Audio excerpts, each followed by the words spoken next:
kalau dalam konteks tadi berarti kita menghormati itu bukan menyembah. Berbeda. Kalau urusan mengatakan itu bisa syirik, kalau urusan syirik tidak usah ke bendera terlalu jauh. Minum obat saja kalau mempunyai iktikad yang menyembuhkan saya obat itu sudah syirik. Kok terlalu jauh amat sih? Amatnya nggak jauh kok. Baik, menarik sekali ya. Nah, menyanyikan lagu Indonesia Raya itu juga ada sebagian bilang haram hukumnya.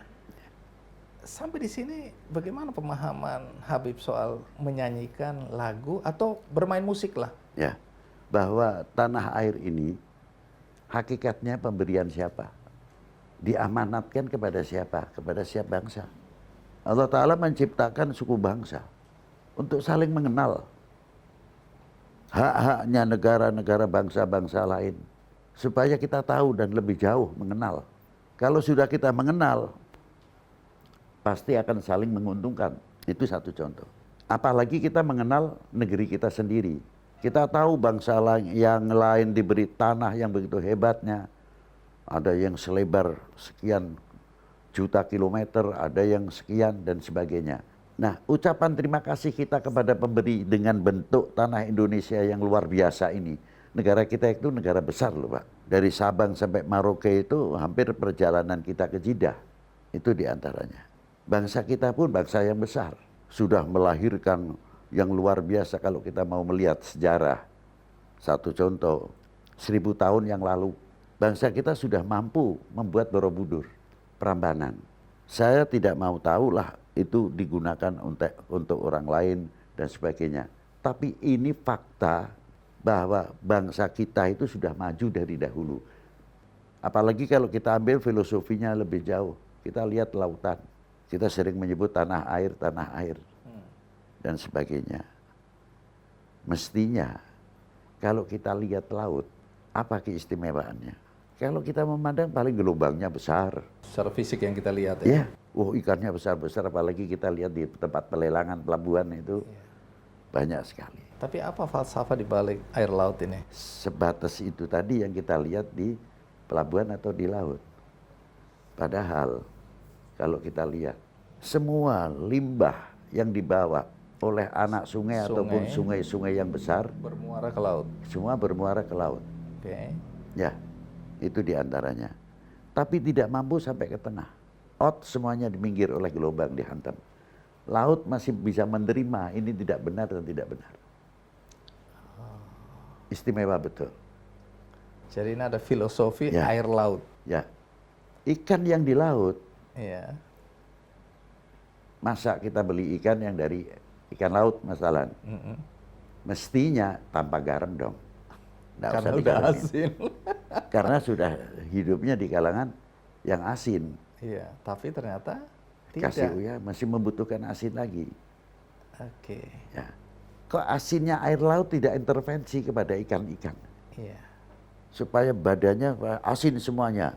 Sehingga meringankan. Orang yang beli ikan mengambil ikan laut tanpa garam lagi. Ternyata tidak. Tidak. Dan ikannya pun tidak memaksakan air asin. Harus ikut saya.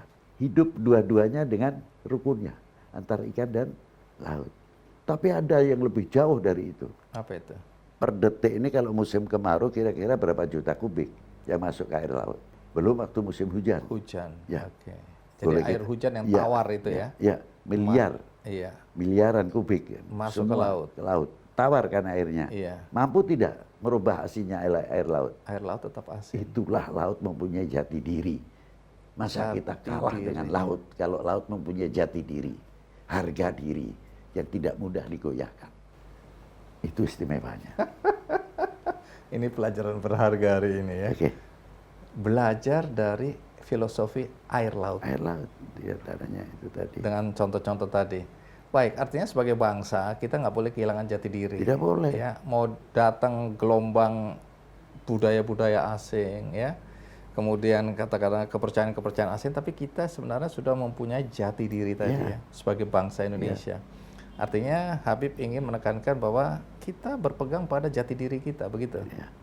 Jadi seumpamanya yang contoh yang real aja, yang gampang. Iya. Kita senang film India, atau dengan lagu-lagu Indianya atau dangdut.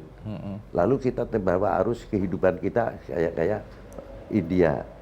Yang satu lagi senang lagu barat. Kehidupan kita terbawa oleh arus barat. Kan tidak. Indonesia adalah tetap Indonesia. Walaupun kita senang lagu barat atau lagu dangdut, India dan sebagainya, tetap jati diri itu muncul.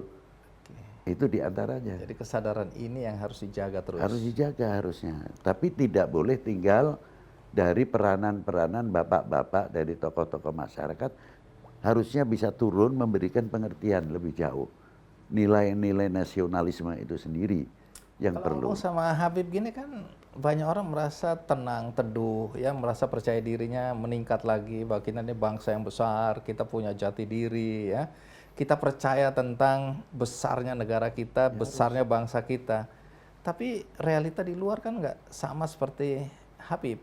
Ada orang yang bilang bahkan ideologi Pancasila itu sudah nggak relevan lagi, udah nggak laku lagi. Kalau sampai di situ bagaimana pandangan Habib soal pernyataan seperti itu? Ya, pendapat boleh-boleh saja yang menuai pendapat. Tapi apakah ganti yang lebih baik dari Pancasila sudah ada? Ada yang usul Belum khilafah. ada. Kalau khilafah itu kan untuk tertentu khususnya. Apakah orang lain pasti menerima? Tapi yang mengusulkan di ideologi kita diganti khilafah kan mengatakan Pancasila tidak mensejahterakan semua orang. Sejauh mana orang yang mengatakan demikian dengan mempunyai kontribusi apa untuk di Indonesia dalam rangka kemerdekaan? Tapi kan pandangan itu ada sekarang ini. Karena apa? Nasionalismenya melentur. Bisa saja yang demikian. Atau pengertian nasionalisme yang berbeda. Nah, sedangkan kita nasionalisme kita belajar menguak sejarah. Mengambil dari sejarah. Bagaimana pendirian kita di dalam berjuang. Mempunyai etikot di dalam berjuang. Mengusir penjajah. Sehingga kita mampu merebut negeri ini dengan benderanya kita kembalikan. Merah putih tetap jaya. Itu pendiri-pendiri kita para pendahulu. Itu sebenarnya. Nah, sejauh mana kita mengenal para beliau-beliau. Terkadang kita tidak pernah, sekarang satu contoh saja. Banyak enggak di rumah-rumah ini ada gambarnya Bapak Jenderal Sudirman, Diponegoro. Jangan-jangan ditanya siapa Jenderal Sudirman, nggak Ya. tahu, jangan-jangan. Oke, apa maknanya di sini? Supaya anak-anak kita itu mengenal. Kalau dia bolak-balik keluar rumahnya tetap melihat gambar itu. Terus lama-lama anak kita akan tanya, Pak sebetulnya gambar itu Pak Dirman itu siapa? Baru diceritakan. Baru tahu. Nah sekarang mana mungkin anak-anak kita tahu tentang pahlawan-pahlawan kita. Di rumah kita sudah jarang yang gambar pahlawan-pahlawan tokoh-tokoh kita. Dari mulai Tengku Umar, Cek Ditiro, Sisingamangaraja, dan lain-lainnya.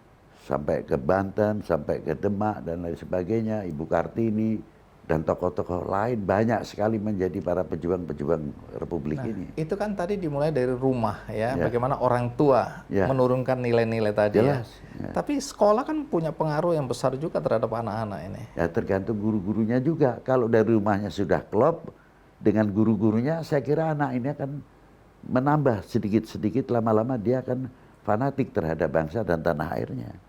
Nah, ini ada yang menarik juga. Orang selalu mengambil kiblat Arab Saudi misalnya ya. Oke. Semua nilai-nilai yang dulu dijalankan di Arab Saudi itu kemudian ditransformasi di negeri kita. Tapi Arab sekarang kan berubah sekali, Arab Saudi ya. Sangat terbuka, modern, memberikan peran yang lebih pada perempuan ya. Kalau sampai di situ Habib melihat apa relevansinya dan dampaknya terhadap Indonesia di kemudian hari melihat perubahan yang Saya signifikan. secara pribadi tidak mau turut campur tangan negeri orang. Oke. Ya. Silakan saja itu hak Saudi.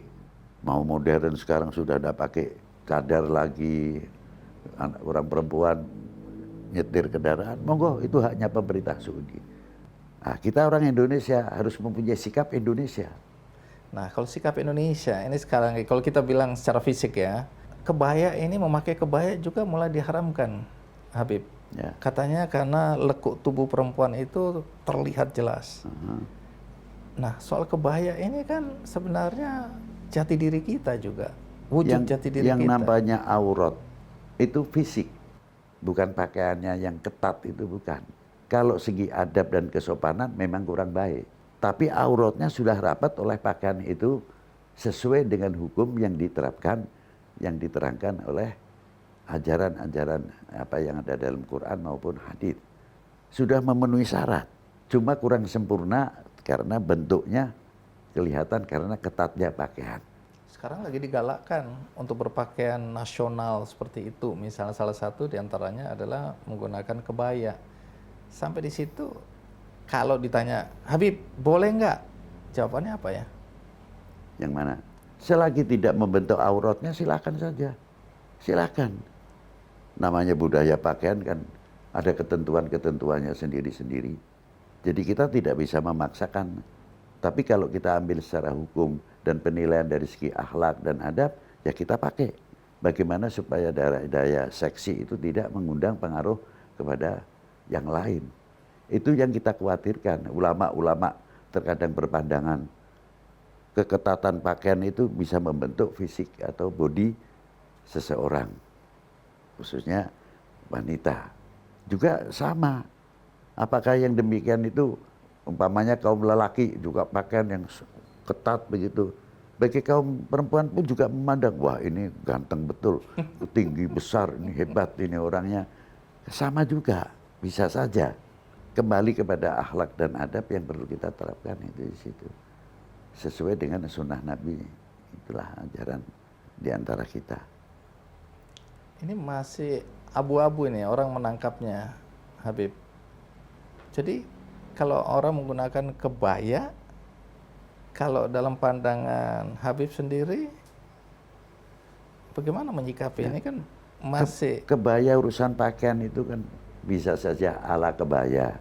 Kalau segi hukum itu yang penting rapat, auratnya tidak terbuka. Itu prinsipnya di situ. Tinggal nanti kita bikin adabnya bagaimana, akhlaknya bagaimana. Atau adabnya ketika kita menggunakan pakaian. Jenis mau pakaian abaya, mau pakaian kebaya, yang penting tidak membuka aurat. Itu yang prinsip itu saja. Pabrik rokok berapa ratus ribu pekerja di pabrik rokok. Mayoritas muslim. Lalu kalau kena PHK karena diharamkan, kita sudah siap lapangan kerja atau belum?